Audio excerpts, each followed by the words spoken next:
Bonjour à toutes et à tous, ravi de vous retrouver, vous le savez, comme chaque jeudi soir, ici même sur Télésud, dans Ça fait débat. Merci de votre fidélité, merci à vous tous qui êtes de plus en plus à nous suivre.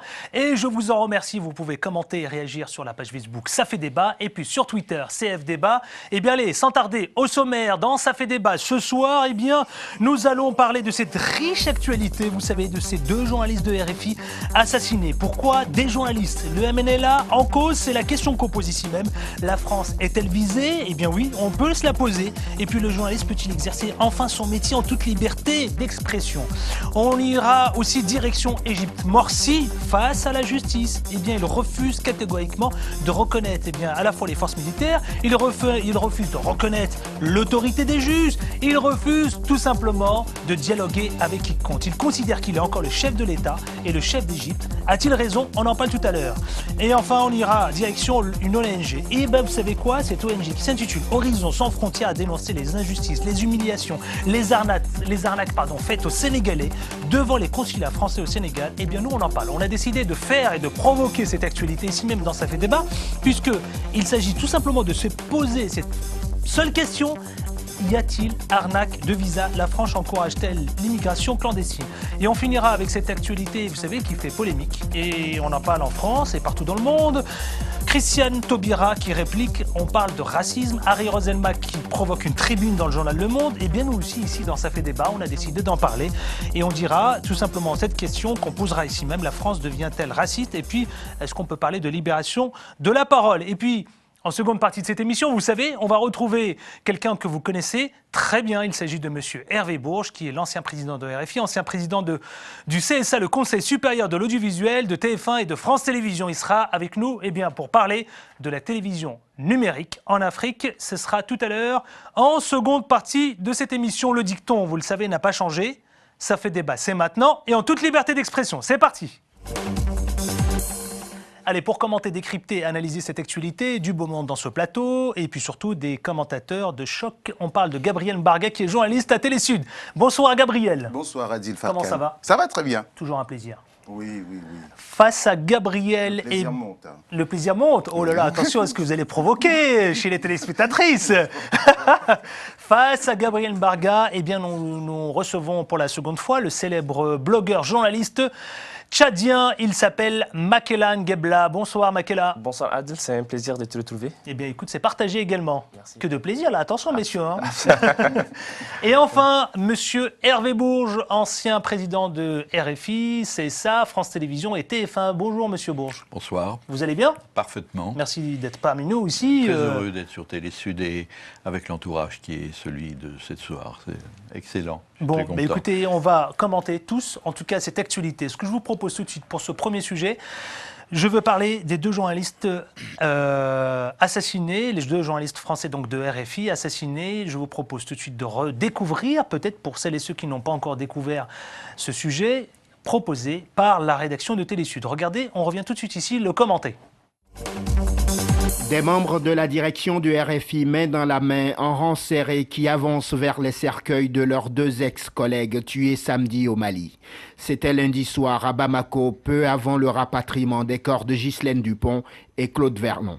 De s'en prendre à une femme, d'exécuter une femme aux mains nues, qui était venue par amitié pour notre pays et dont l'amitié pour le Mali est connue et reconnue.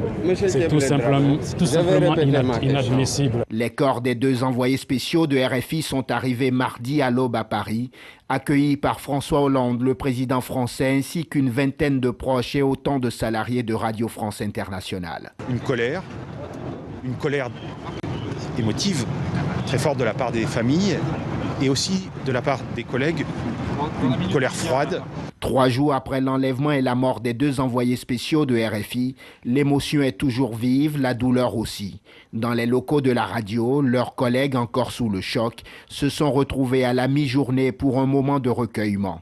Un hommage public est prévu mercredi. Demain, au musée du Quai Branly, à 14h30, on va ouvrir les portes parce que je crois qu'il y a beaucoup de témoignages, il y a beaucoup de solidarité. Les circonstances et l'identité des auteurs du rapt et du meurtre des journalistes à Kidal ne sont toujours pas connues, mais la traque de ceux qui les ont enlevés puis froidement abattus se poursuit. Le président malien Ibrahim Boubacar Keïta a fait état d'avancées de l'enquête. Paris se contente de préciser que des indications permettant de remonter la trace des assassins existent. Les corps des journalistes doivent maintenant faire l'objet d'une autopsie dans le cadre de l'enquête ouverte par la justice française. À l'Assemblée nationale ce mardi après-midi, une minute de silence a été observée à la mémoire des journalistes. Une longue minute à la hauteur de l'indignation et de la douleur provoquée par leur assassinat. Messieurs, première réaction. Alors, Monsieur Bourges d'abord, je veux vous donner la parole parce que vous connaissez cette maison, cette belle maison RFI. Oui, j'ai été nommé patron de l'RFI en 1982. Je suis resté jusqu'à ma nomination à la tête de TF1. Et il se trouve que c'est la même année qu'est rentré à RFI Claude Verlon, le technicien qui a été assassiné. Et puis Ghislaine Dupont, je ne la connaissais pas, mais c'était une journaliste de qualité. Vous savez, quand quelqu'un meurt, on dit toujours qu'il était parfait, mais ce que je peux vous dire, moi, c'est que ces deux êtres-là étaient des journalistes de grande qualité, reconnus comme tels par la profession et par l'entourage de RFI. Alors, bien sûr, c'est un drame, comme toute disparition à la suite d'un meurtre, parce que c'est un meurtre. Et puis ça nous touche encore plus parce que ce sont des journalistes. Alors il est normal que toute la corporation se sente atteinte.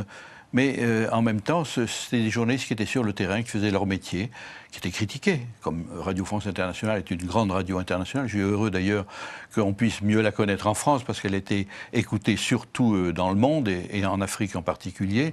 Et c'est intéressant de savoir que cette radio-là est une radio qui est crédible sur le plan des nouvelles internationales. Et puis je dirais aussi, ils prenaient des risques bien sûr. C'est une radio qui était écoutée, critiquée aussi bien par les auditeurs que par les chefs d'État qui n'étaient pas toujours très contents de ce qu'ils pouvaient dire, que par d'autres, mais c'était une radio avec des journalistes de qualité, avec une véritable liberté de ton et une grande compétence professionnelle. Makela, en quelques mots s'il vous plaît, puisqu'on va lancer le sujet. Justement, Adil, moi je suis indigné effectivement que des journalistes soient la cible effectivement de groupes terroristes ou bien de mouvements d'opposition. Justement, c'était ma question. Pourquoi des journalistes? Pourquoi s'attaque-t-on là justement?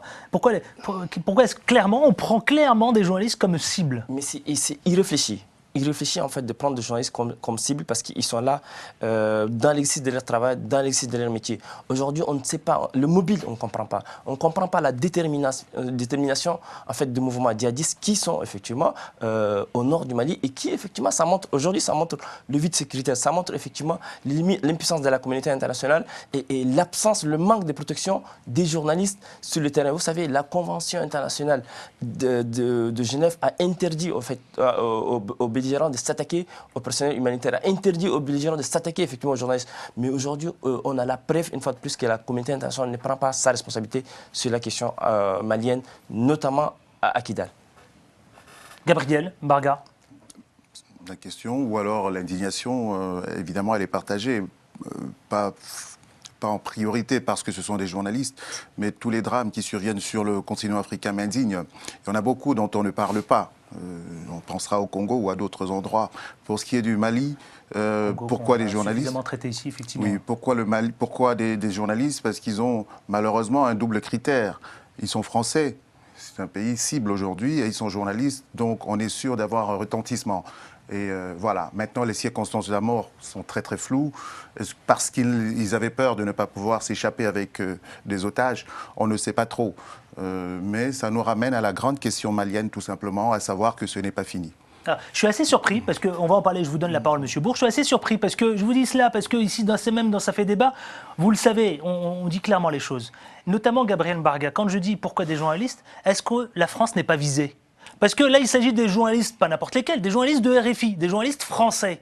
Est-ce qu'à travers ces journalistes français, on n'est pas en train de viser la France? Est-ce qu'on ne s'attaque pas à Hollande et à sa politique? Je fais référence à l'opération Serval. Mais c'est l'évidence, c'est évident. Ils n'ont pas été tués parce qu'ils étaient journalistes. Si, d'une certaine manière, parce que les journalistes rapportaient la situation et qu'ils n'avaient pas envie qu'on dise peut-être certaines choses. Mais la deuxième, c'est évident parce que c'était des Français et que c'est la France qui était visée. Et que c'est normal dans la tête des islamistes et des gens d'Al-Qaïda. Pour eux, il n'y a pas un journaliste d'un côté, un fonctionnaire de l'autre, un chef d'État. C'est quelqu'un qui représente d'une certaine manière, même si Radio France Internationale est une radio indépendante, qui représente la France. Et c'est à titre qu'elle est visée. Mais je dirais, deuxièmement, ce qui est très important avec les journalistes sur le terrain, quels qu'ils soient, et autres que des Français aussi, c'est que là où il n'y a pas de journalistes, il n'y a pas d'événement. Et là où on tue sans journaliste, personne ne sait qu'on tue. Donc il est très important que les journalistes puissent continuer à exercer librement, en prenant les risques qu'il faut, sur le terrain pour rapporter la situation dont ils Alors justement, décrivent. parlons-en. Il y a très peu de choses qu'on a entendues dans les médias, y compris médias français. Makela, je vous donne la parole. Attendez, parce qu'il y a quand même quelque chose, moi, qui m'a frappé et qui m'a heurté, qui m'a même, d'ailleurs, interpellé au plus haut. Vous savez, je dirais la maison RFI, et puis même certains journalistes ont rédigé un courrier qui est monté à l'Élysée. Pourquoi la France Serval, pourquoi la force Serval, en place au Mali, ne les a pas protégés et a refusé de les transporter? C'est la question que tout le monde se pose, et notamment les journalistes de RFI. Et ils interpellent Hollande là-dessus. Merci Adel. Effectivement, vous avez soulevé une question pertinente. Moi, je suis parti du simple fait que ces journalistes n'avaient pas bénéficié en fait de la protection des forces françaises. Pourquoi ils ont été kidnappés? Des forces françaises, effectivement, qui étaient à Kidal et qui connaissaient très bien que Ghislaine Dupont et Claude Verlon partaient vers le responsable des MNLA pour une interview. Et c'est curieux qu'à leur sortie, ils soient kidnappés. Et que le représentant du MNLA appelle les forces françaises. Mais surtout, Makela, c'est comment ont-ils pu être kidnappés? Oui, et justement, le communiqué de presse ici dans Ça fait débat. Le communiqué de presse diffusé hier sur Sahara Media confirme effectivement que la France est visée. La France est visée parce que les djihadistes... Mais ils le savaient que la France... Alors, pour le coup, justement, puisque la France était visée, alors comment, justement, ont-ils pu être kidnappés? Justement, en fait, la responsabilité revient effectivement aux autorités françaises de sécuriser effectivement les journalistes sur place. Non seulement les journalistes français, mais les journalistes au-delà même de la dimension française. La question est grave. Aujourd'hui, la protection du journaliste est remise en cause par une indifférence, par l'incurie effectivement de certaines puissances qui effectivement engagées sur ce théâtre des opérations militaires qui est Kidal. Le Mali subit la situation, l'Union africaine est impuissante, l'Union européenne est en train de tergiverser, la France. Et c'est enlisé, si vous pourrez me permettre de dire, c'est enlisé dans ces conflits maliens où effectivement devient un bourbier pour la France. Et vous le connaissez très bien le terrain, Gabriel, et je vous donne la parole, Monsieur Bourges. C'est vrai, excusez-moi, Kidal, on connaît la situation à Kidal. C'est la ville de tous les dangers. Oui, Gabriel. C'est la ville de tous les dangers. Alors en même temps, la ville de tous les dangers, alors comment ils ont pu être kidnappés? Comment ils ont refusé d'être transportés? Comment on n'a pas pu les protéger? C'est toutes ces questions que je voudrais vraiment... ressortir. Absolument. Ouais. Je voudrais quand même qu'on essaye d'esquisser peut-être, en tout cas, une matière à pousser une réflexion. Gabriel. Honnêtement, je ne suis pas sûr qu'on sache très bien dans les détails, même si on a des témoignages de ce qu'il s'est passé. Je ne suis pas sûr qu'on sache très bien. Et puis, de toute façon, après un drame comme celui-là, il est normal qu'il y ait des récriminations qui, pour certaines, vont aller sur un terrain un peu polémique. Moi, je pense que sur une discussion comme celle-là, nous avons la chance d'avoir quelqu'un comme M. Bourges avec nous, qui connaît un peu l'organisation, la logistique dans ce type de conditions. Quelles sont les consignes qui sont données aux journalistes pour aller sur le terrain dans des zones difficiles?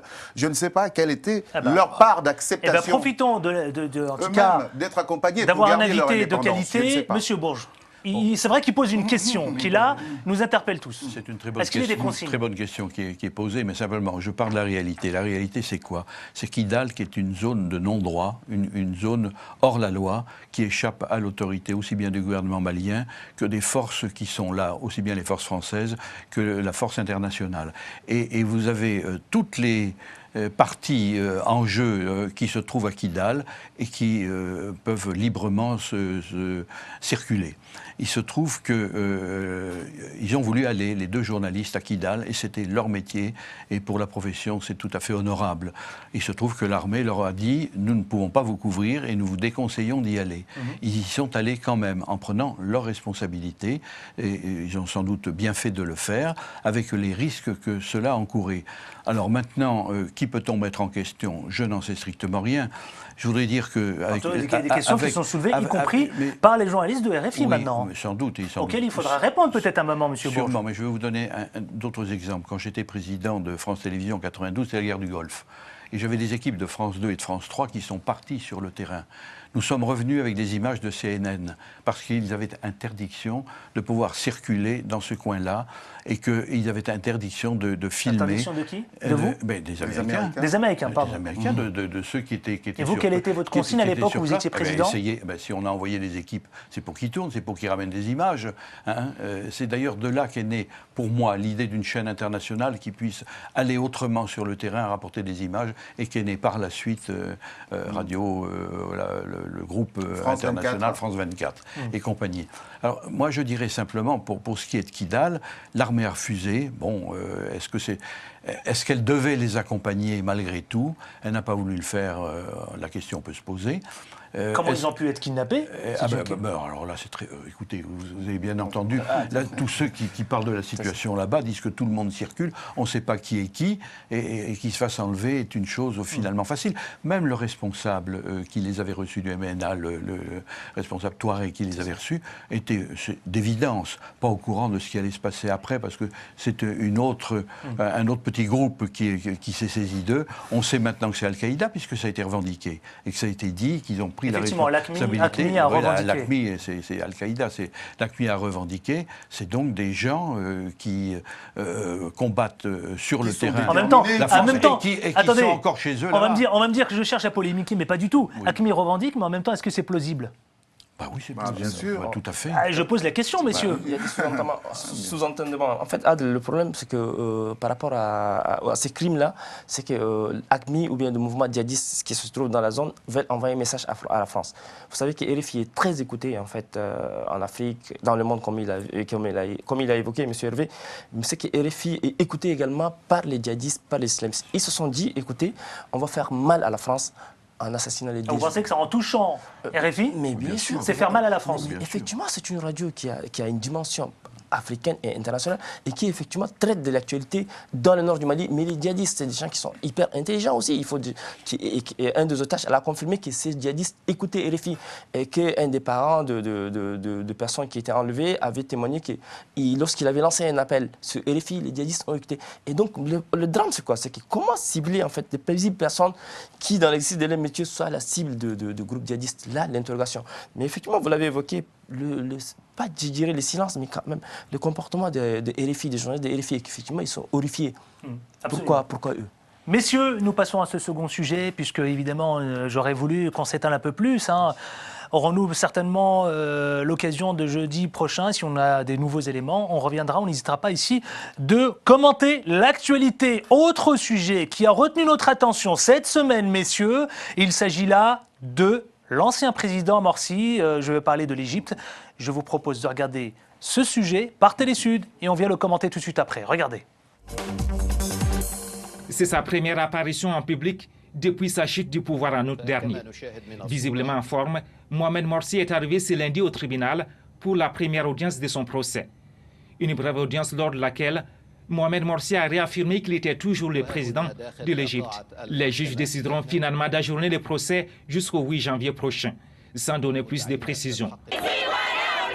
Pour les pro-Morsi venus nombreux manifester contre le jugement, l'ajournement du procès sonne comme une victoire. Je suis convaincu qu'il est innocent. Ce qui compte, c'est la justice de Dieu sur la terre, pas la justice des hommes.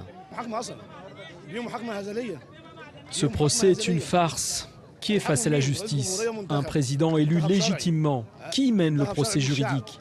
Les bandits qui gouvernent aujourd'hui, les mêmes qui ont fait le coup. Accusé d'incitation au meurtre lors de manifestations, Mohamed Morsi encourt la prison à vie ou la peine de mort. Mais jusqu'ici, le président déchu refuse de désigner un avocat. Cet homme est parmi les avocats qui se sont portés volontaires pour lui.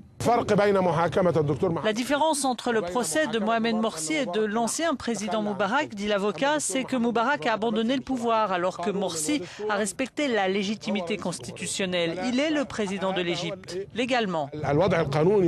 Depuis la chute de Mohamed Morsi, l'Égypte est profondément divisée entre pro et anti-Morsi. Les deux camps se sont à nouveau affrontés ce lundi. Alors j'ai plutôt le sentiment, vous avez tous découvert ces images et puis ces interviews. Les États-Unis avaient clairement réclamé à plusieurs reprises, vous le savez, je ne vous l'apprends pas, la libération du président déchu. Alors ils ont envoyé, par cette requête, par la voix de John Kerry. Plutôt échoué. Alors est-ce qu'avec ce procès ajourné, d'accord, est-ce que ce n'est pas un procès joué d'avance, messieurs? Je vous donne la parole, Gabriel Barga. Ce qui se passe en Égypte, c'est assez triste finalement, parce que il y a eu un enthousiasme débordant sur une soi-disant révolution qui avait eu lieu en Égypte. On se rend compte que peut-être ça a fait un petit tour et puis on est revenu au point de départ. C'est-à-dire que l'armée tient toujours l'Égypte, comme depuis 1952. On a assisté à des simulacres de procès. D'abord le procès Moubarak, qui était l'un des leurs, qui a été le bouc émissaire comme pour apaiser. On l'a vite oublié. Hein. Oui, oui, comme pour apaiser les foules, mais ça n'a pas suffi. Mohamed Morsi qui a semblé leur échapper en appliquant une politique, en commettant quelques erreurs, il faut le reconnaître, qui ont donné du grain à moudre aux militaires, et puis qui sont revenus à la charge. Donc, Morsi, il faut le rappeler, qui estime toujours être le chef d'État. Hein. Si on réfléchit le chef de l'État d'Égypte. Là-dessus, il ne veut pas bouger. Est-ce qu'il a raison? Si on réfléchit d'un point de vue... Vous êtes des faiseurs d'opinion. Est-ce qu'il a raison de se dire moi, je ne veux pas vous reconnaître. Écoutez, les amis, moi, je suis toujours le chef de l'État d'Égypte. D'un point de vue légal, juridique, constitutionnel, il a été victime d'un coup d'État, c'est évident. On peut critiquer son régime, on peut critiquer des décisions qu'il a prises, mais c'est une victime d'un coup d'État. Et puis l'armée est revenue au pouvoir. C'est-à-dire que l'Égypte n'a jamais été rien d'autre qu'un régime militaire, finalement. Et c'est la réalité qui apparaît aujourd'hui. Alors il a raison Oui, je pense que la posture de Morsi est une posture légitime dans ce sens qu'il a été élu démocratiquement en Égypte. Et du coup, vu les dérives autoritaires, les dérives qui ont été reprochées par les forces vives égyptiennes, par l'armée égyptienne, ont abouti à le faire décamper, à le faire sauter. Maintenant, c'est que l'Égypte, comme il a évoqué, effectivement, la révolution égyptienne nous a montré également aussi ses limites. C'est que les gens ne se sont pas préparés à l'alternance, quoi. Hein, et on est devant un fait très complexe où comment s'en sortir de là. Les États-Unis, vous les avez évoqués, effectivement, les États-Unis sont liés historiquement à l'Égypte. Ils sont effectivement liés. Ils ont demandé plusieurs fois la libération de Morsi.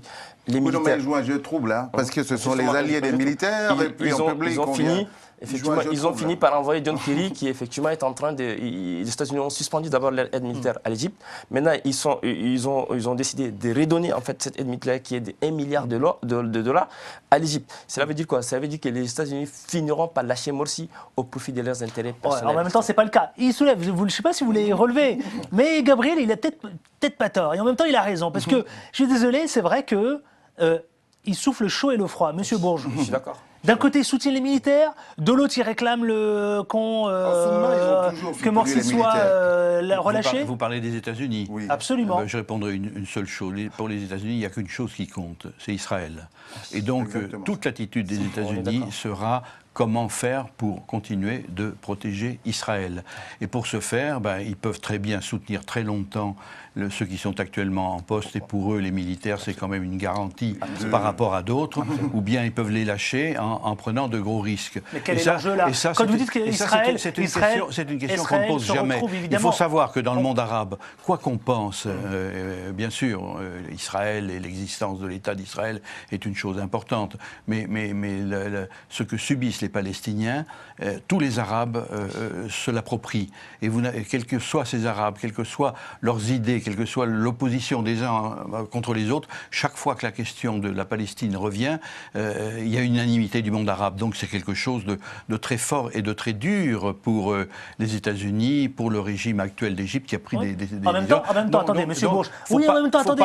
Il ne faut pas éliminer ça, mais je voudrais dire que par ailleurs, la chute de Moubarak n'a pas été une simple chute d'un militaire, c'était, à mon avis, une vraie révolution, parce que je connais beaucoup d'Égyptiens qui ont participé et qui pensaient qu'ils pourraient, par ce biais, parvenir à une véritable démocratie. On sait ce qu'il en a été. Les militaires sont venus, ont subi un premier échec. Hein.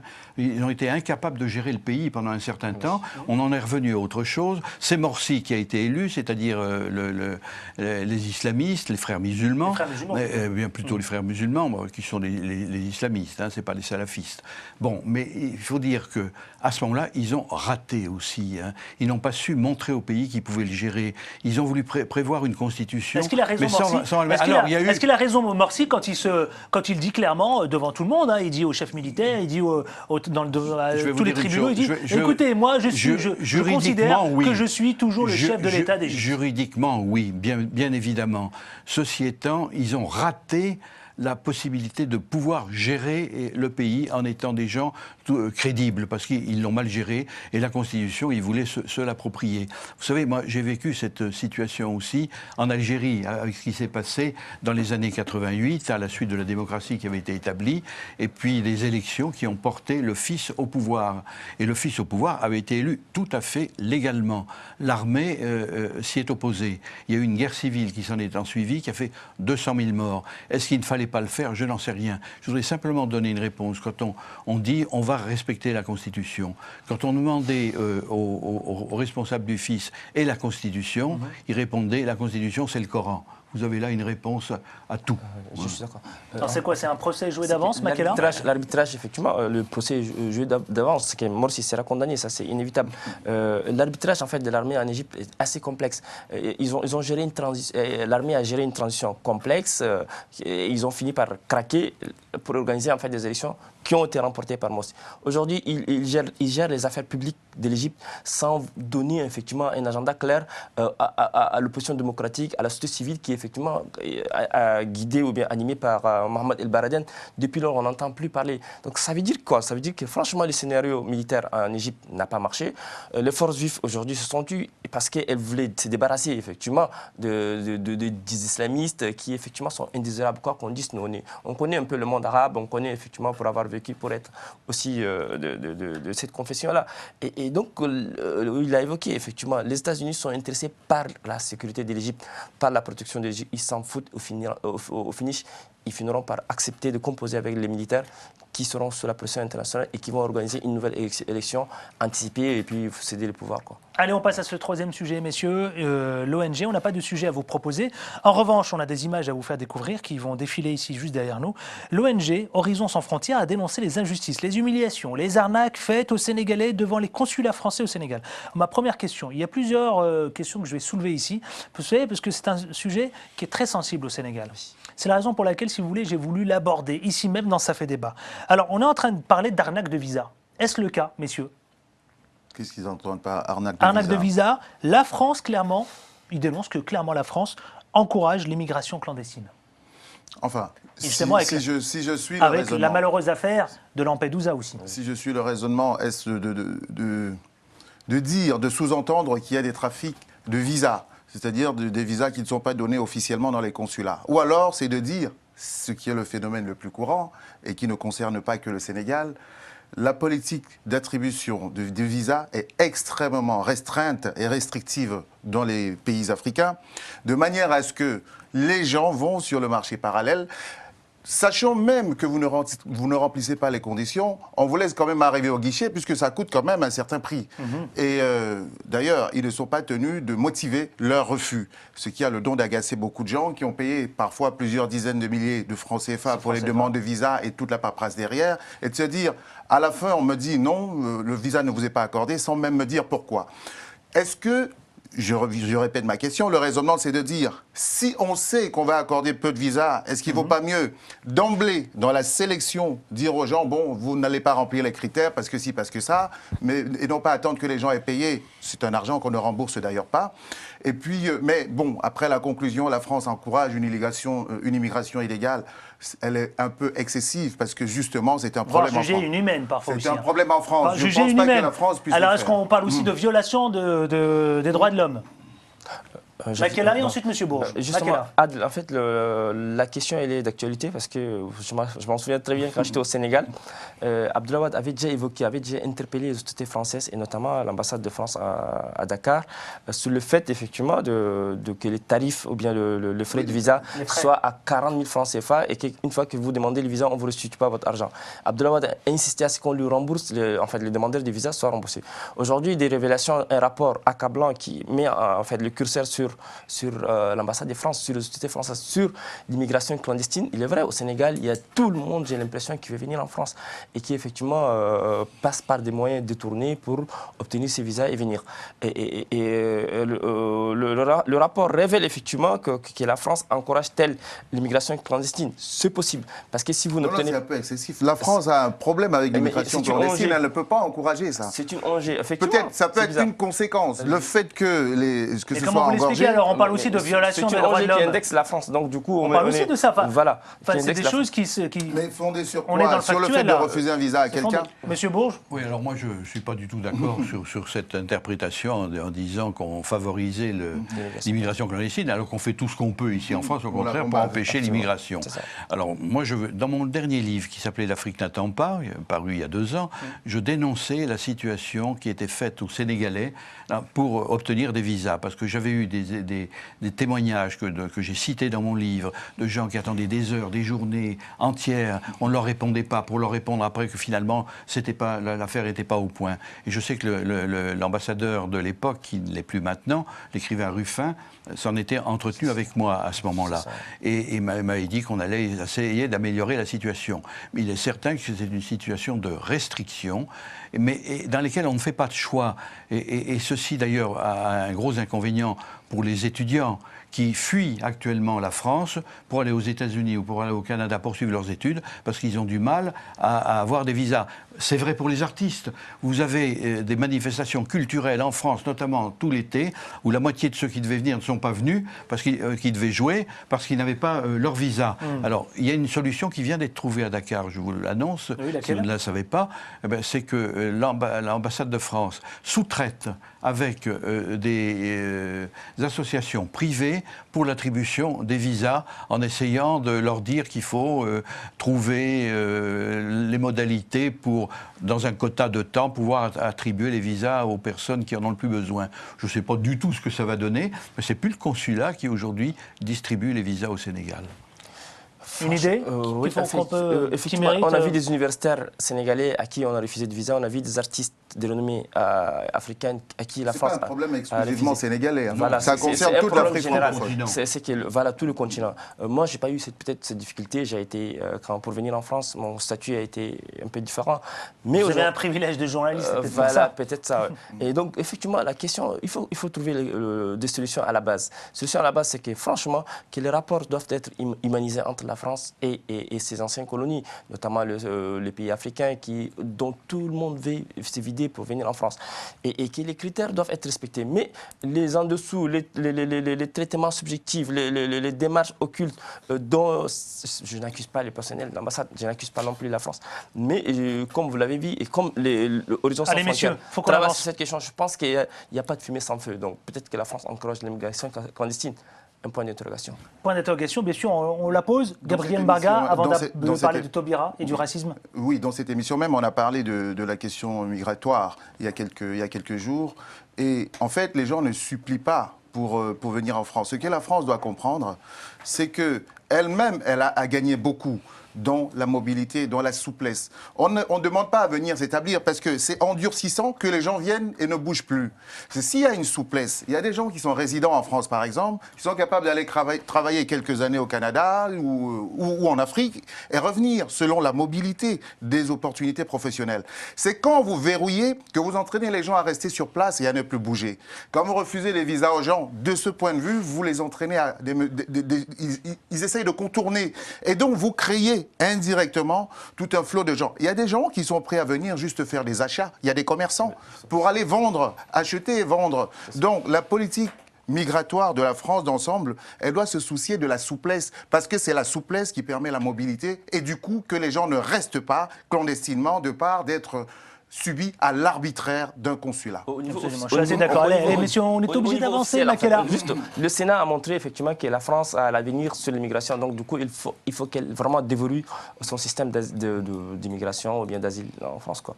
Voilà. Messieurs, dernier sujet. Comparé à un singe sur la page Facebook d'une candidate Front National, je veux parler évidemment d'une, je ne citerai pas son nom, exclue depuis, et traitée de guenon par des enfants lors d'une manifestation contre le mariage homosexuel, eh bien la ministre de la Justice estime que ces attaques racistes sont au cœur de la République. C'est la question qu'on va évoquer ici même. Voilà. Avant toute chose, avant de commenter sexualité, je pense que nous allons essayer d'apporter une analyse, une véritable réflexion. Je veux parler de racisme. La France est-elle devenue raciste? Tout de suite, je vous propose de découvrir d'abord la déclaration de Christiane Taubira et ensuite on se retrouve sur le plateau pour la commenter. Je ne suis absolument pas affectée par cela, mais je sais que lorsqu'on s'autorise à tenir de tels propos, on met en danger des millions de personnes dans ce pays. Vous savez, depuis, messieurs, eh bien, Harry Roselmack, journaliste à TF1, a lui-même saisi sa plume pour aller rédiger une longue tribune parue dans le journal Le Monde. Messieurs, d'abord, première question. La France devient-elle raciste? Sans langue de bois, je ne veux pas qu'on se dise oui, mais attendez, ça fait 30 ans qu'on nous parle de cela. Gabriel Mbarga. Il y a une atmosphère politique et médiatique qui a placé la question du racisme au centre du débat en France. D'un point de vue politique, elle est incarnée par le Front National, qui ne cesse de monter et dans les sondages et dans les résultats électoraux. Et sur le plan médiatique, elle est incarnée par une certaine titraille de la presse qui gagne et qui est incarnée, de mon point de vue, par Valeurs Actuelles, par exemple, qui est un journal qui a beaucoup de succès aujourd'hui. C'est vrai. Oui, qui a remplacé Minute d'une certaine manière. Oui. Dans une minute, ils vont les rattraper. Oui. Disons ça comme ça, ils n'en seront pas très loin. Donc, il y a cette atmosphère et qui fait que, finalement, aujourd'hui en France, on peut légitimement se poser la question. Mais il y a parce que c'est la République qui doit encadrer, comment dirais-je, la manifestation ou l'expression du racisme, des faits. L'encadrer. Hollande, il a attendu 3 semaines pour réagir. Non, quand je dis encadrer. Encadrer, enfin, en même temps, il lui a fallu vraiment très peu de temps pour réagir à l'affaire Leonarda.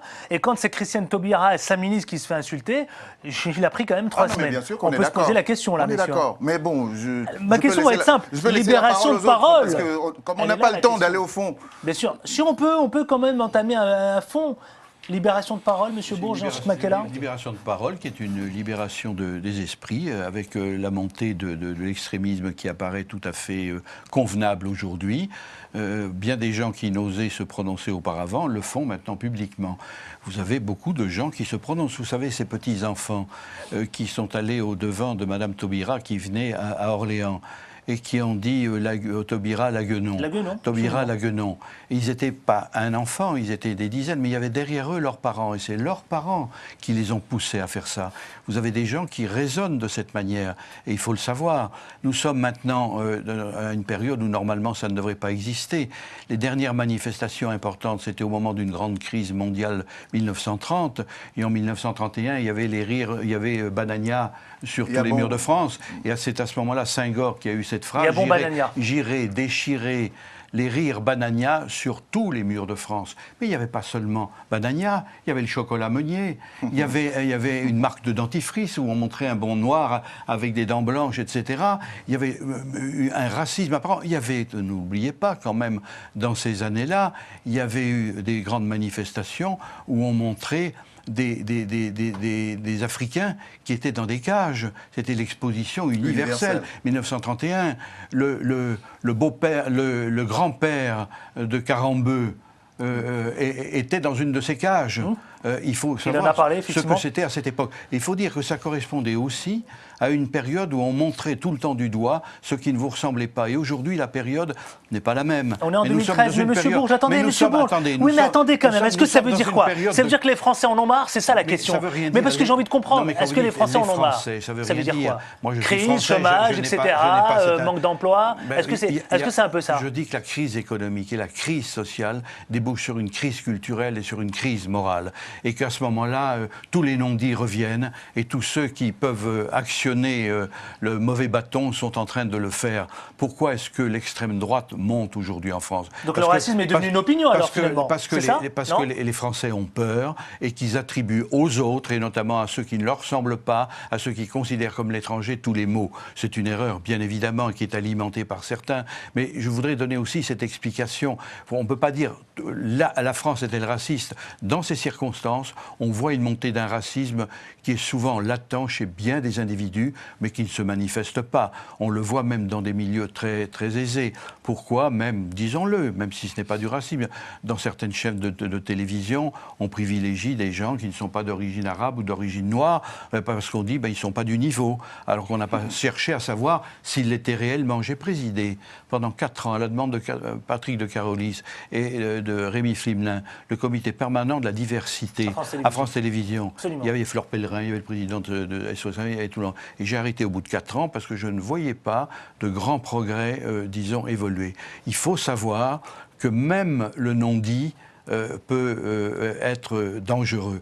Ce qu'il faut, c'est... Ça s'explique comment alors? Ça s'explique comment vous l'expliquez? C'est un autre sujet, mais comment on l'explique? Je l'explique parce on a une réponse à ça? Je veux dire, la situation économique, le fait qu'il y a des difficultés pour l'emploi, et puis en plus ceux qui attisent cela et qui en font une arme.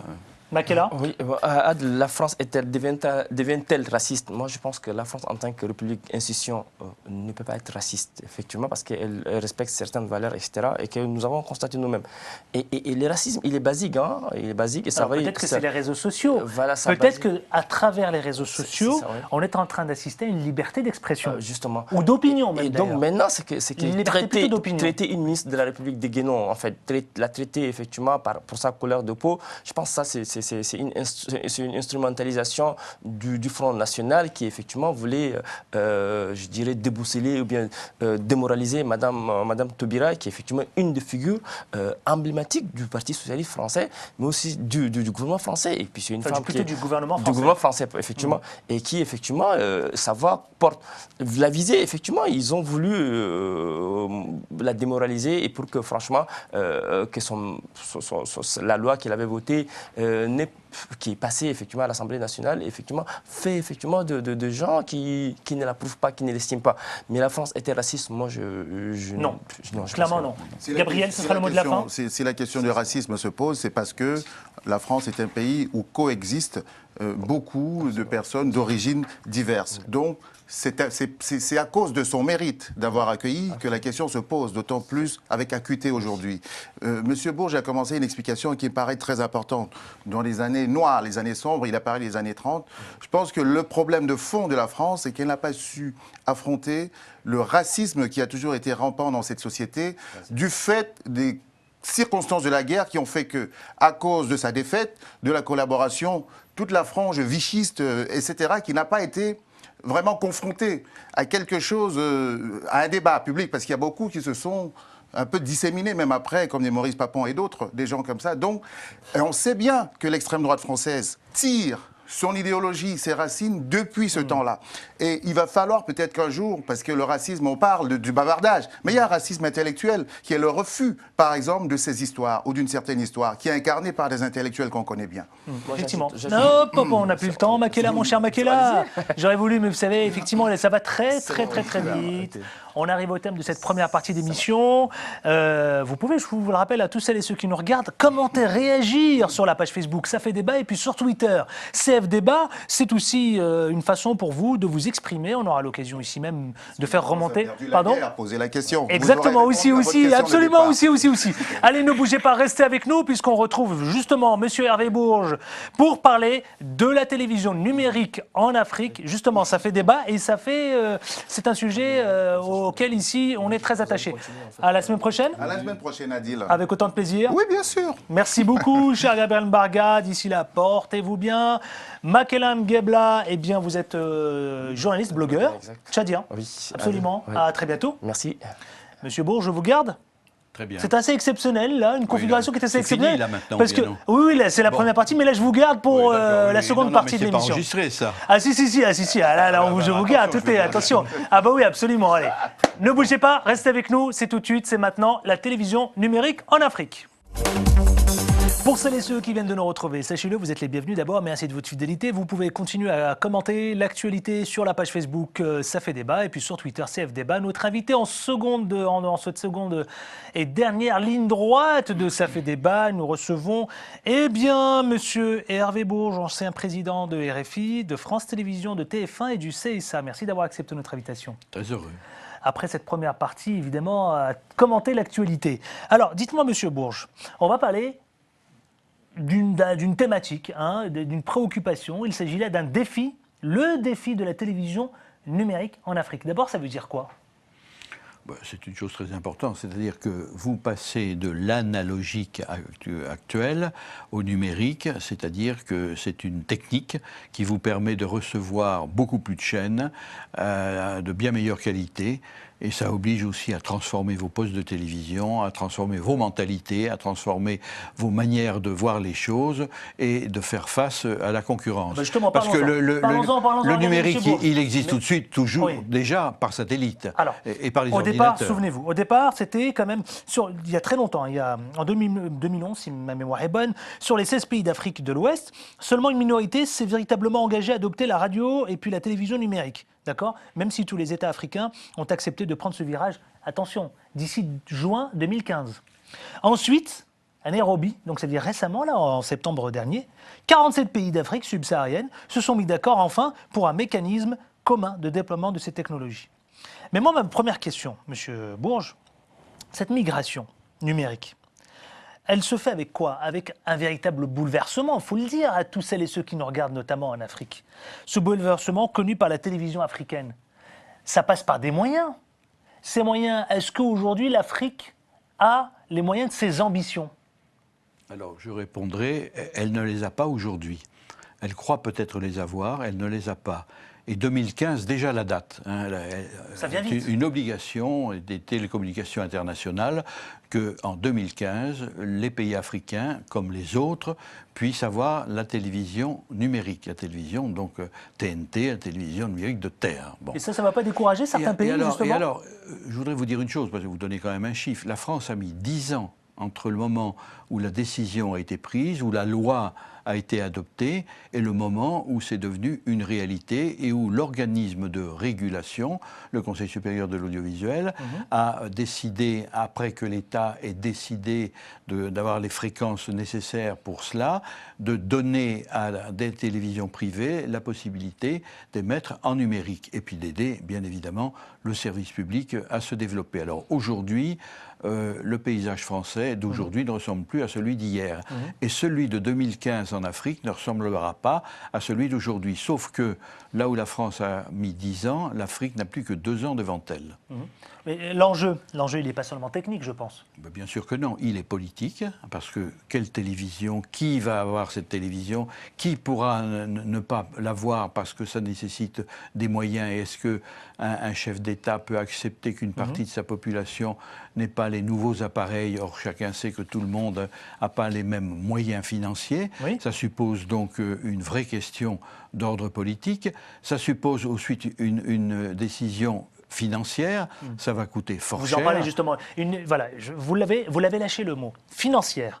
Pour celles et ceux qui vous regardent dans Ça fait débat, justement, je veux dire, c'est un lourd fardeau financier à imposer, qu'on leur impose. Oui, c'est un lourd fardeau, mais c'est un progrès technique, culturel. Mais ça, est-ce que vous pensez qu'ils l'entendent, ça? Mais ils vont parfaitement comprendre. Quand ils reçoivent déjà par satellite beaucoup de programmes, quand ils voient la force de l'ordinateur, quand ils voient que le portable est devenu quelque chose qui est une nécessité pour tous les habitants, disons, d'Afrique, ne possèdent pas le portable, alors qu'il y a un temps où il y avait seulement des postes de radio, des postes de téléphone fixe. Il faut savoir qu'à Manhattan, il y avait plus de postes de téléphone fixe que sur tout le continent africain, alors qu'aujourd'hui, tout le continent africain possède le portable et se sert du portable pour avoir des conversations, pour discuter, pour pianoter. Donc vous êtes en train de nous dire, M. Bourges, que justement, ce n'est pas du tout un lourd fardeau pour la population africaine? C'est un lourd fardeau, mais c'est un fardeau inéluctable, et c'est un fardeau qui peut être vu, si les États prennent dans ce domaine les décisions voulues, qui peut être moindre. En tout cas, il y a une chose qui est sûre, c'est qu'on ne peut pas imaginer qu'une partie de la population, disons la plus pauvre, la plus éloignée de la capitale, ne puisse pas avoir les avantages du numérique demain, qui permettra d'avoir une multiplication de chaînes, de les avoir gratuites, et d'avoir des programmes de bien meilleure qualité, nous y viendrons, d'avoir sur le plan technique aussi une réception de la lumière et du son qui sont bien meilleurs que ceux d'aujourd'hui. Alors j'imagine que, M. Bourges, le processus nécessite des actions politiques. Oui. Parlons-en justement. Alors, ces actions politiques, les ministères, où ils en sont aujourd'hui dans les ressources, par exemple, supplémentaires, pour accomplir ce défi numérique? Alors, d'abord, il faudrait une loi, et beaucoup ne l'ont pas encore prise. Une loi qui explique comment les choses vont évoluer, quelles vont être les conséquences, qui doit déterminer quelles seront les télévisions privées autorisées. Vous êtes en train de me dire, M. Bourges, que les différents gouvernements de chaque pays devraient assumer un rôle de chef de file? C'est ça que vous êtes en train de me dire? Dans son pays, le chef d'État, l'État a un rôle essentiel, même si après, la mise en œuvre dépendra beaucoup des moyens financiers dont il disposera, des moyens techniques qui seront ceux du pays, et du projet que l'on veut avoir. Et puis après, il faudra essayer de voir comment les télévisions et les radios peuvent s'adapter à ce système nouveau numérique, et le hertzien numérique. Voilà. ce passage avec les différents chefs, en tout cas avec les différents gouvernements qui vont assumer ce rôle, je l'entends bien, rôle de chef de file, est-ce qu'ils vont avoir aussi le rôle de régulateur ou pas du tout? Alors c'est un vrai problème. Alors d'abord... Je pose, voilà la question, vous voyez où je veux en venir. Si vous me posez tout de suite la question, oui, régulateur pour ce qui concerne le projet. Et oui, pour l'attribution des fréquences aussi attendez, surtout. Régulateur pour ce qui concerne le nombre de fréquences. Mais l'attribution des fréquences, il est évident que comme en France et comme dans les pays européens et comme beaucoup dans les pays démocratiques, c'est une instance de régulation qui peut, au nom des intérêts du pays, au nom de l'histoire du pays, au nom de l'intérêt de la défense de la culture, donner, attribuer des fréquences et autoriser la mise en œuvre de chaînes de télévision commerciales qui, à côté de celles du service public, pourront apporter davantage d'informations, davantage de distractions et davantage de fiction. Justement, je vous pose la question, parmi les 47 pays d'Afrique subsaharienne, est-ce qu'il y en a un aujourd'hui qui est prêt à diffuser je ne sais pas. la télévision numérique? Ce que je sais, c'est que les pays anglophones ont déjà pris de l'avance dans ce domaine. Hein. Ils ont même tellement pris d'avance qu'on parle de Nobby World pour montrer qu'ils ont aujourd'hui une fonction de création qui n'existe pas dans beaucoup de pays francophones. Les pays francophones ont pris du retard pour des raisons diverses. Alors, les États, je ne peux pas aujourd'hui vous dire tel État est en avance, tel État est en retard. Puis je n'ai pas apporté de jugement, puis je peux me tromper. Alors, mon information n'est pas suffisante. Ce que je sais, c'est que aujourd'hui même à Paris et demain, au ministère de l'économie, il y a une grande réunion avec des responsables africains. Il y a des ministres de la communication, il y a des ministres des télécommunications, il y a des techniciens, il y a des ingénieurs qui participent à une réunion avec les Français qui, eux, ont fait leur révolution numérique, même si elle ne fait que commencer dans son aboutissement, et pour essayer de montrer comment les choses peuvent se faire. Alors, et tous les problèmes seront abordés. Tous les problèmes seront abordés, notamment l'aspect financier, compte tenu des coûts et du travail en cause. Là, je comprends bien. Et vous voyez, et je vais vous poser clairement la question, Monsieur Bourges. La population, finalement, pourquoi passer au numérique? Parce que c'est un élément de progrès et parce que c'est une obligation. Pourquoi? Parce que, alors, ma question va être encore plus précise. Est-ce que c'est pour une couverture télévisée accrue, par exemple? Oui. Est-ce que c'est pour une plus grande diversité de contenu? C'est normalement ça devrait être normalement le cas, parce que c'est beaucoup plus facile avec les éléments techniques qui seront utilisés d'avoir, je dirais, une meilleure qualité, comme je le disais tout à l'heure, de l'image et du son, et que les téléspectateurs, ils seront sensibles, bien évidemment, et qu'à côté de cela, c'est la possibilité, bien sûr, d'une meilleure création audiovisuelle qui n'existe pas suffisamment aujourd'hui. Est-ce que ça va créer de l'emploi, par exemple? Oui. Oui, bien sûr. Ça doit créer des emplois. Est-ce que ça veut dire davantage de chaînes? Est-ce que davantage de scènes, ça veut dire davantage de revenus? Oui, parce que vous aurez des télévisions privées qui seront autorisées, et ces télévisions privées créeront nécessairement des emplois, et sans doute des revenus aussi. Alors, le tout est de savoir ce qu'on veut faire de ces télévisions privées. Si c'est des télévisions qui doivent faire la même chose que toutes les autres, c'est pas la peine. Si elles ne servent pas à la création, même s'il faut faire une distinction entre les chaînes commerciales et les chaînes de service public, mais si elle n'a pas un plus, c'est pas la peine. On le voit en France. En France, on a quand même beaucoup de chaînes de la TNT qui sont propriétés ou de grandes chaînes parce qu'elles ont l'autorisation. On va aller très vite parce qu'on arrive au terme de cette émission, de cet entretien consacré justement au défi de la télévision numérique. Monsieur Bourges, dites-moi rapidement en quelques mots, s'il vous plaît. Il faudra peut-être résoudre cette question qui est fondamentale, la question de l'accès à l'électricité.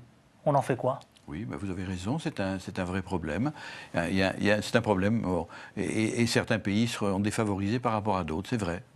Et enfin, dernière question, est-ce que la France, vous l'avez dit tout à l'heure avec cette réunion qui se tient aujourd'hui et demain, que peut jouer la France, d'accord, quel peut être son rôle là-dessus? Est-ce que les pays africains vont s'appuyer sur l'expérience réussie de la France? On a besoin peut-être de comprendre un peu mieux ce paysage numérique? Écoutez, et le rôle que joue la France? Moi, je pense que ces 2 journées de travail qui sont faites avec le ministère de l'économie et notamment le ministère de Madame Fleur Pellerin, et puis le ministère de la Culture et de la Communication, est là pour montrer ce qui s'est fait en 10 ans pour arriver à ce résultat et en montrant toutes les difficultés. Alors, il ne s'agit pas d'être un modèle et il ne s'agit pas d'être un exemple. Il n'y a pas de modèle et d'exemple. Et je dirais que les Africains n'ont pas à en faire. Ils ont aujourd'hui suffisamment, je dirais, de ressources. Il ne faut quand même pas oublier qu'au niveau du développement, vous êtes à 5-6 points, alors que certains autres pays en sont à 0, 0,1, 0,2, 0,3. Bon, alors, il y a un continent, on va passer aux 5 questions, il y a un continent qui se développe. Il est très important qu'elle puisse examiner ce qui se fait ailleurs pour voir les difficultés et essayer de les surmonter. Quant à la France, elle a aidé jusqu'à présent la création audiovisuelle, mais ça n'a pas donné de grands résultats. Dans la mesure où les télévisions africaines achètent encore beaucoup de productions extérieures, alors que cette aide devrait servir à la création interne, ce qui n'a pas toujours été le cas. Quelquefois, ça a été de l'argent qui a été mis pour un grand film qui a coûté beaucoup d'argent et qui est passé à Cannes et le pays s'en est réjoui, mais ça n'a pas servi les télévisions. Ce qu'il faudrait maintenant, c'est que les chefs d'État, les ministres de la communication, les directeurs des radios et télévisions prennent conscience que c'est eux qui doivent se prendre en charge la création audiovisuelle. Et peut-être le faire au niveau africain. Pourquoi ce qui se fait au niveau européen ne ferait pas au niveau africain et qu'il y aurait 5, 6, 10 chaînes de télévision qui, ensemble, mettraient leurs moyens en commun pour faire de la création qui pourrait être visible sur les chaînes de télévision africaines. Et pourquoi le contenu de ces programmes ne répondrait pas à l'attente des téléspectateurs. Allez, Monsieur Bourges, pour conclure cette émission, dans Ça fait débat, personne n'y échappe. Tout le monde y passe. Ça s'appelle le 5 questions en 10 secondes. C'est parti. Que représente pour vous l'Afrique? En un mot. C'est pas une phrase, c'est un mot. En plein développement. L'Afrique, quelle priorité pour vous? Un mot. Priorité essentielle pour la France, qui était le pays colonisateur et qui doit continuer d'aider les pays sans se mêler de leur politique, mais en les aidant à se développer. France-Afrique, ça évoque quoi pour vous? Un mot. La France-Afrique est morte, je l'espère, mais elle a encore des relents. Afrique et démocratie, vous répondez quoi? Tout est à faire. Et enfin, un dernier mot pour celles et ceux qui vous regardent. Qu'est-ce que vous avez à leur dire? Écoutez, moi j'aime l'Afrique et je souhaite que l'Afrique tienne sa place dans le concert du monde, dans la mondialisation où il n'y a pas des petits et des grands. Il y a des gens qui ont des choses à dire et d'autres qui ne peuvent que se taire. Merci à vous, Monsieur Bourges, Monsieur Hervé Bourges, je le rappelle, ancien président du CSA, de RFI, de TF1 et de France Télévisions. Merci infiniment d'être venu ici parler du défi, évidemment, qu'attend aujourd'hui le continent africain. Et puis, c'est d'ici 2015 le défi de la télévision numérique africain. Merci à vous, Africaine, merci à vous. On se retrouve, vous pouvez continuer à commenter sur la page Facebook Ça fait débat et sur Twitter CF Débat. Je vous retrouve la semaine prochaine avec autant de plaisir. D'ici là, portez-vous bien. Ciao, ciao.